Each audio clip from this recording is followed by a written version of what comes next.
Next point is France becomes a constitutional monarchy. अभी तक France के अंदर क्या था, राजा का शासन चल रहा है। अब वहाँ पे क्या होगा, एक संविधान बनाया जाएगा ताकि राजा की जो पावर्स हैं उनके ऊपर कंट्रोल करने का काम जो करा जाएगा। The national assembly completed the draft of the constitution in 1791. Its main object was to limit the power of the monarch. These powers, instead of being concentrated in the hand of one person, were now separated and assigned to different institutions: the legislature, executive, and judiciary. तो अभी तक यहाँ पे दो तरह के लोग होते थे, active citizens and passive citizens. Active citizens कौन होते थे, जिन्हें वोटिंग देने का अधिकार होता था, और पैसिव कौन होते थे, जिनकी एज 25 साल से कम होती थी और जिनकी इनकम वगैरह जो है वो भी लिमिट में होती थी।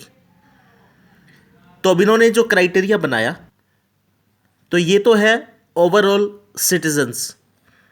इनमें से जिनकी एज होती है 25 साल से ऊपर और जो अपनी सैलरी का 3 दिन का हिस्सा जो है वो यहाँ पे टैक्सेस के रूप में पे करते हैं, उनको मेंबरशिप दी जाती है एक्टिव सिटीजन्स की।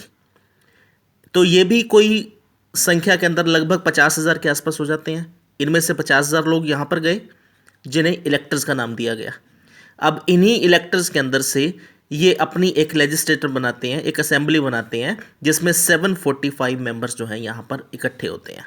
50,000 में से और जो है शॉर्ट करके इसमें 745 मेंबर जो है रखे गए।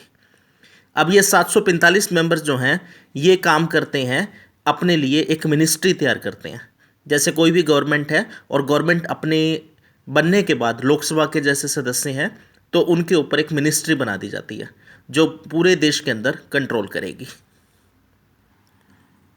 तो एक तरफ तो ये मिनिस्टर्स तैयार कर रहे हैं, इनके ऊपर भी कंट्रोल रखेंगे, और दूसरी तरफ ये कंट्रोल करेंगे एग्जीक्यूटिव जो कि किंग है, राजा के ऊपर भी ये कंट्रोल करेंगे। हालांकि राजा जो है अब इनके प्रेशर में आकर के काम करना शुरू करेगा।